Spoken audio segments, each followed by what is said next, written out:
에베소서 1장. 하나님의 뜻으로 말미암아 그리스도 예수의 사도된 바울은 에베소에 있는 성도들과 그리스도 예수 안에 있는 신실한 자들에게 편지하노니, 하나님 우리 아버지와 주 예수 그리스도로부터 은혜와 평강이 너희에게 있을지어다. 찬송하리로다. 하나님 곧 우리 주 예수 그리스도의 아버지께서 그리스도 안에서 하늘에 속한 모든 신령한 복을 우리에게 주시되, 곧 창세 전에 그리스도 안에서 우리를 택하사 우리로 사랑 안에서 그 앞에 거룩하고 흠이 없게 하시려고 그 기쁘신 뜻대로 우리를 예정하사 예수 그리스도로 말미암아 자기의 아들들이 되게 하셨으니, 이는 그가 사랑하시는 자 안에서 우리에게 거저 주시는 바 그의 은혜의 영광을 찬송하게 하려는 것이라. 우리는 그리스도 안에서 그의 은혜의 풍성함을 따라 그의 피로 말미암아 속량 곧 죄사함을 받았느니라. 이는 그가 모든 지혜와 총명을 우리에게 넘치게 하사 그 뜻의 비밀을 우리에게 알리신 것이요, 그의 기뻐하심을 따라 그리스도 안에서 때가 찬 경륜을 위하여 예정하신 것이니, 하늘에 있는 것이나 땅에 있는 것이니 다 그리스도 안에서 통일되게 하려 하심이라. 모든 일을 그의 뜻의 결정대로 일하시는 이의 계획을 따라 우리가 예정을 입어 그 안에서 기업이 되었으니, 이는 우리가 그리스도 안에서 전부터 바라던 그의 영광의 찬송이 되게 하려 하심이라. 그 안에서 너희도 진리의 말씀 곧 너희의 구원의 복음을 듣고 그 안에서 또한 믿어 약속의 성령으로 인치심을 받았으니, 이는 우리 기업의 보증이 되사 그 얻으신 것을 속량하시고 그의 영광을 찬송하게 하려 하심이라. 이로 말미암아 주 예수 안에서 너희 믿음과 모든 성도를 향한 사랑을 나도 듣고 내가 기도할 때 기억하며 너희로 말미암아 감사하기를 그치지 아니하고, 우리 주 예수 그리스도의 하나님 영광의 아버지께서 지혜와 계시의 영을 너희에게 주사 하나님을 알게 하시고 너희 마음의 눈을 밝히사 그의 부르심의 소망이 무엇이며 성도 안에서 그 기업의 영광의 풍성함이 무엇이며 그의 힘의 위력으로 역사하심을 따라 믿는 우리에게 베푸신 능력의 지극히 크심이 어떠한 것을 너희로 알게 하시기를 구하노라. 그의 능력이 그리스도 안에서 역사하사 죽은 자들 가운데서 다시 살리시고 하늘에서 자기의 오른편에 앉히사 모든 통치와 권세와 능력과 주권과 이 세상뿐 아니라 오는 세상에 일컫는 모든 이름 위에 뛰어나게 하시고, 또 만물을 그의 발 아래 복종하게 하시고 그를 만물 위에 교회의 머리로 삼으셨느니라. 교회는 그의 몸이니 만물 안에서 만물을 충만하게 하시는 이의 충만함이니라. 아멘. 에베소서는 빌립보서, 골로새서, 빌레몬서와 함께 옥중서신으로 불립니다.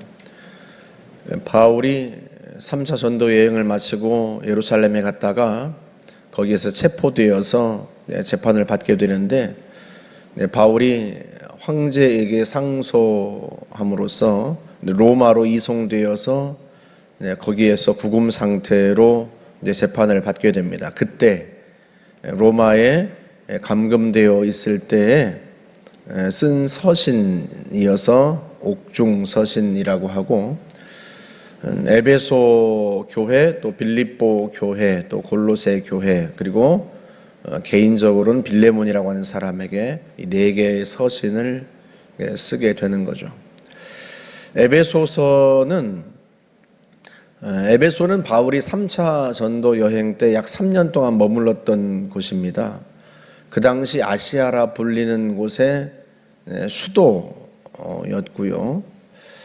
바울이 사실은 2차 전도 여행 때 가서 복음을 전하려고 했던 곳인데 성령께서 막으셔서 바울이 그곳에서 복음을 전하지 못하고 마케도니아로 건너가서 빌립보로부터 시작해서 고린도 교회, 이런 교회들에게 복음을 전했죠. 그리고 이제 마지막으로 3차 전도 여행 때 그때 이제 에베소에 가서 이제 복음을 전했던 겁니다. 우리가 지금껏 보았던 고린도전 후서나 또 로마서, 갈라디아서 같은 서신은 왜 그 서신을 썼는지, 교회의 상황과 또 문제 이런 것들이 이제 기록되어 있고, 그래서 왜 바울이 고린도 교회나 또는 로마서나 갈라디아 교회에 편지를 썼는지 그 이유를 알 수 있었어요. 그런데 에베소서는 에베소 교회 상황이나 그런 것들이 전혀 서신에 나오지 않습니다. 물론 6장 말미에서 바울이 나의 사정, 곧 내가 하고 있는 일을 너희에게 알리려 한다라고 말을 하긴 하지만, 그렇다고 해서 에베소서에서 바울의 사정이나 바울이 하고 있는 일들이 나오지도 않아요.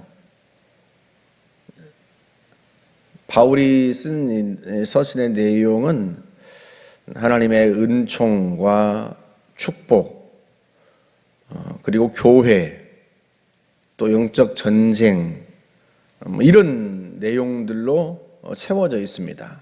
그러니까 바울이 마치 성도들을 신앙으로 양육하려는 것처럼 그렇게 보이는 내용들로 가득해요.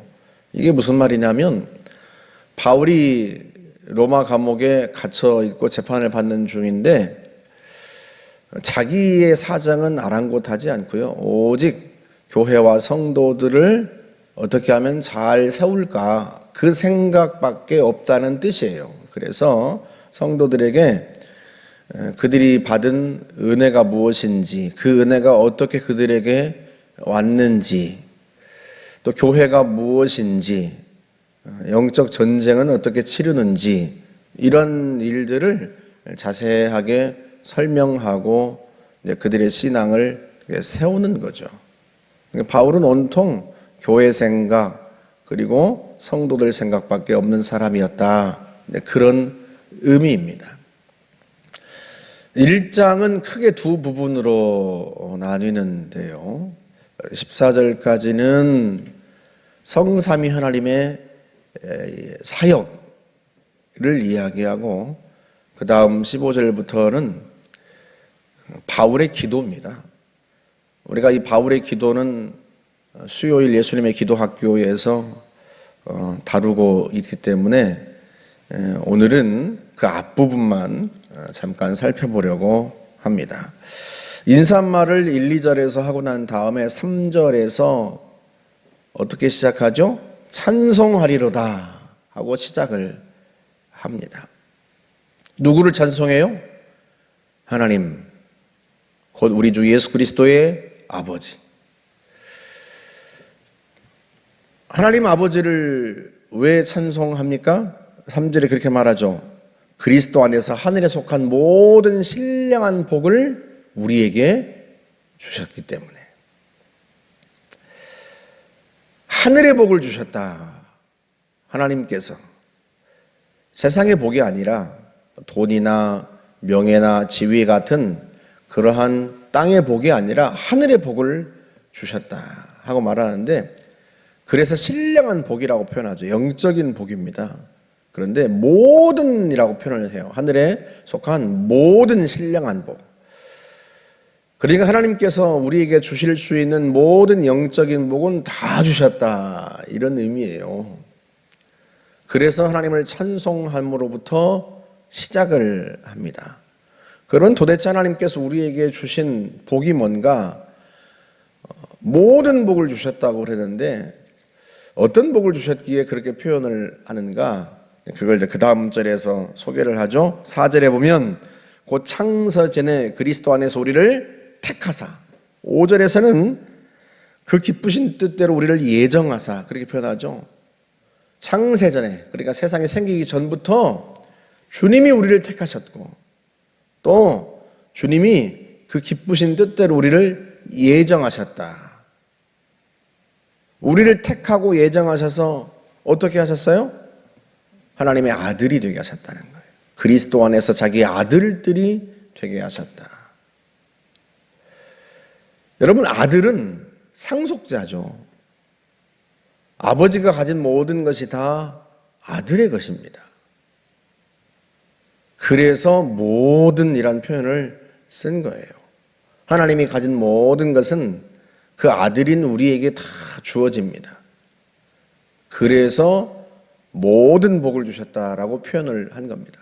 하나님의 자녀가 된 것, 하나님의 아들이 된 것, 그보다 더 큰 복이 없고, 하나님께서 어떤 복을 하나하나 주실 수 있겠지만 그보다 아들이 되게 하심으로써 상속자가 되게 하셔서 하나님이 가진 모든 것은 다 받게 하셨다. 상속되게 하셨다는 거예요.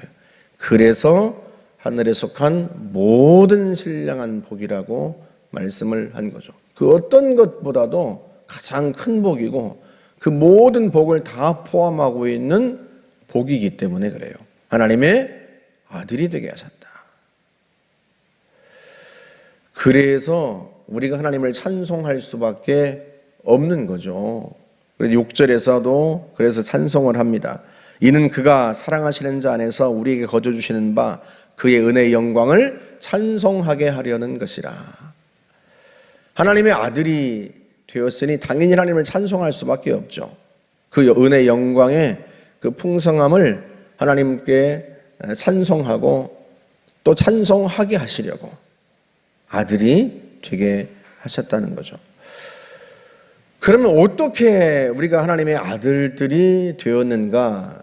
그걸 7절에서 이제 말씀을 합니다. 우리는 그리스도 안에서 그의 은혜의 풍성함을 따라 그의 피로 말미암아 속량 곧 죄사함을 받았느니라.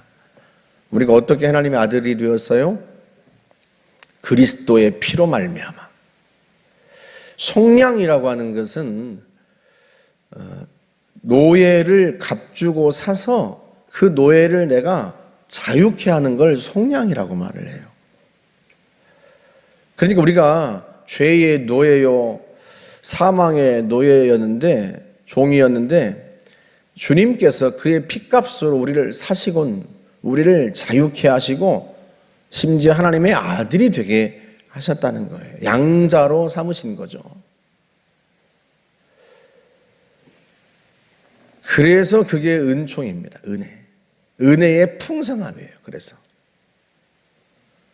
우리를 위해서 친히 십자가 위에서 우리의 죄값을 대신 치르시고 그렇게 하심으로써 우리가 죄사함을 받게 하시고 죄사함 받을 뿐만 아니라 하나님의 자녀로 입양하시고 양자로 삼으셨단 말이죠. 예수 그리스도의 피값으로 주님이 친히 자기의 생명을 바침으로써 이 놀라운 일을 하신 거죠.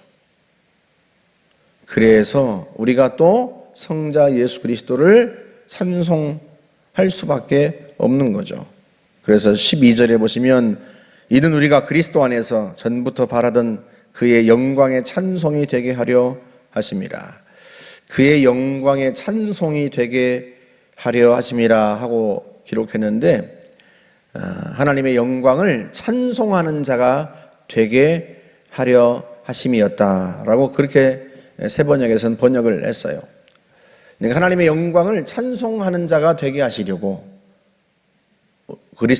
그리스도께서 우리를 위하여 십자가에서 죽으시고 우리의 죄값을 치르시고 우리를 자녀로 삼으셨다 하는 거죠. 우리가 자녀 된 것이 그냥 된 게 아니에요.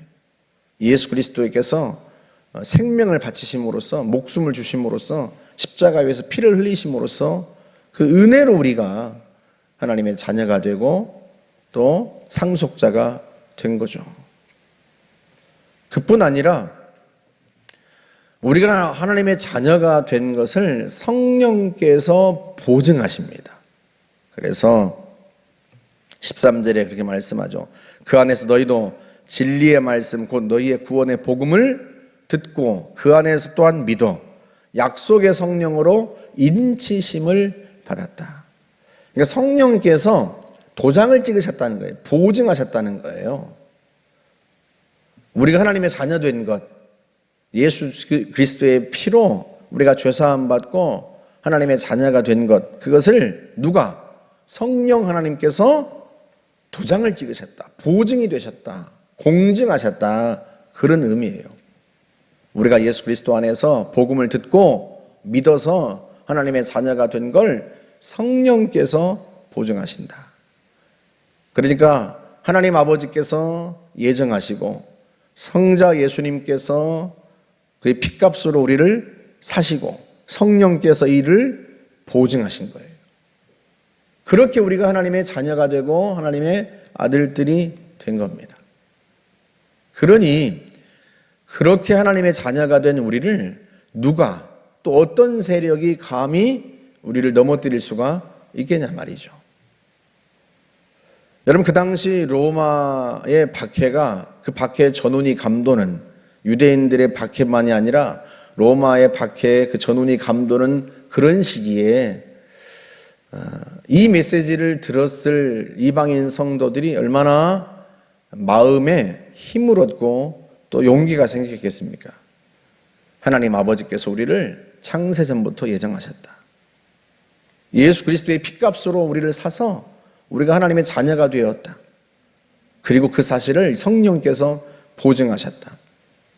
우리가 그렇게 하나님의 자녀가 되었는데, 하나님의 자녀임이 확실한데 누가 우리를 넘어뜨릴 수 있겠는가 하는 거죠. 그래서 이 바울이 성부, 성자, 성령의 사역을 이야기한 것 자체가요, 그 당시 성도들에게도 굉장한 힘이 되고, 또 그렇게 우리가 구원받았기 때문에 오늘날도 하나님께서 우리를 예정하시고 성자 예수께서 자신의 핏값으로 우리를 사시고 성령께서 보증하셔서 세운 자녀이기 때문에 우리가 이 땅에서도 당당하고 또 용기를 가지고 세상을 살아갈 수가 있는 거죠. 하나님께서 우리를 그만큼 귀히 여기시고 책임지시기 때문이에요. 하나님께서 우리를 자녀 삼으신 그 축복이 그래서 모든 복이고요, 가장 큰 복입니다. 이 복에서부터 바울이 에베소서를 시작합니다. 저와 여러분도 우리가 하나님의 자녀가 되었다는 사실, 이것보다 더 큰 복이 없다는 걸 우리가 늘 인식하고, 또 성부, 성자, 성령께서 연합하여서 우리를 자녀 삼으셨기 때문에 그 하나님의 손으로부터 우리를 빼앗을 자가 없다는 사실을 우리가 늘 인식하고 이 땅에서 믿음을 가지고 하나님을 신뢰함으로 살아갈 수 있기를 주의 이름으로 축복합니다. 함께 기도하겠습니다. 좋으신 하나님 감사합니다. 우리를 하나님의 자녀 삼으신 그 놀라운 은총을 우리가 찬양합니다. 좋으신 하나님, 하나님의 자녀된 것이 가장 큰 복이요 모든 복임을 알고 이 땅에서 그 복을 누리며 살게 하시고, 그 어떤 세력도 그 누구도 하나님의 자녀인 우리를 결코 넘어뜨릴 수 없음을 알아 하나님을 굳세게 의지하여 승리자로 살아갈 수 있도록 우리를 인도하여 주옵소서. 예수님의 이름으로 감사하며 기도하옵나이다. 아멘.